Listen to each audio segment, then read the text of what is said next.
Well,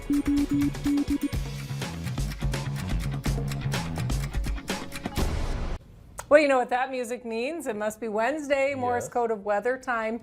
Meteorologist Jacob Morse is here now to talk about seasons, and I hope you're going to talk about spring and summer. I am, but Mother Nature didn't get the memo that today is the first day of meteorological spring. And with all the snow that most of us woke up to today, it didn't really feel like spring. But March 1st is the start of meteorological spring, the 3-month period from March 1st to May 31st that meteorologists use to define that warmer season. And the reason why we break up these meteorological seasons into 3 months is for easier climate records. So that's what we're into now, but we're also talk about other definitions of seasons, and we'll go into that in the next couple of minutes. But something to look forward to, our average high temperatures rise gradually as we go through meteorological spring, getting up into the 60s by the end of meteorological spring in the month of May.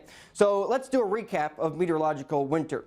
So the month of December started off our meteorological winter very frigid. It was one of the top 25 coldest Decembers in Bismarck, with average temperatures about 10 degrees below normal. We had several stretches of Arctic air. Into January and February, temperatures returned to near normal to slightly above normal region-wide. So when you go as an overall average for the 3-month period of meteorological winter, we saw about 1 to 2 or even 3 degrees below normal temperatures when you average it all out. And that was in the forecast for this meteorological winter. It was going to be below normal. Now, when we talk about snow, our snowfall totals in Bismarck are quite impressive. So we started off December with 30 inches of snow, most on record for the month in Bismarck. January, we didn't see a whole lot of snow with that break in the action in the beginning of 2023. And then February, especially with this last storm, we tacked on about 15 inches of snow. So the total for meteorological winter, 48.7 inches, which is the second most on record for, again, just that 3-month period,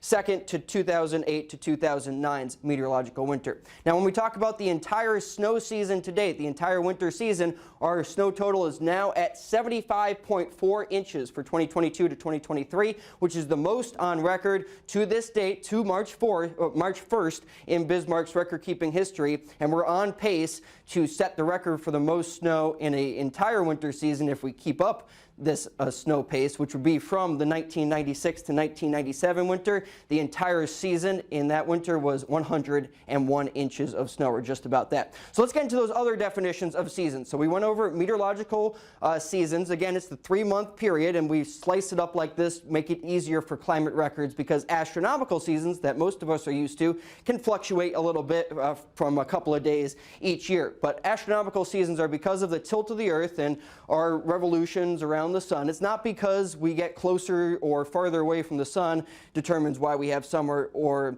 winter. It's just because of the tilt of the Earth and how that changes as we go around the sun. The astronomical spring, the spring equinox, is on March 20th this year. But astronomical seasons, this is what most people did way back in ancient times in order to tell time. So the length of the noon's shadow on a solstice is going to be the longest at the winter solstice and shortest at the summer solstice.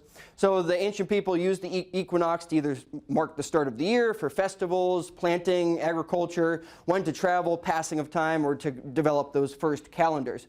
So astronomical seasons, very important. Solar seasons are something you might not have heard of. So this was popular in medieval Europe times, and we can use this to divvy up the year into 4 periods of when there is the least amount of daylight and when there's the most amount of daylight: solar winter and solar summer. So the solar winter 3-month period with the least daylight from November 6th to February 4th. Solar summer with the most daylight from May 6th to August 5th.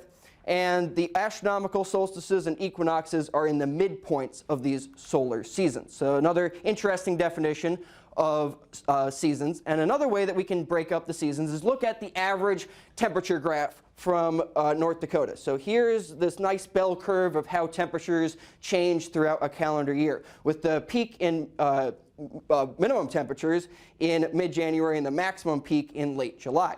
So let's take 365 numbers. These are the average temperatures, the normal average temperatures throughout a calendar year. And we're going to take those and look at the coldest 8 days, which is when our average temperature drops down to 12 degrees. The warmest 25 days, which is when our average temperature is 72 degrees. We're going to plot all of these numbers on a graph. So again, these are the average normal temperatures that we see throughout a year, the frequency of them plotted on this graph. And we can break this up into 4 what statisticians call quartiles.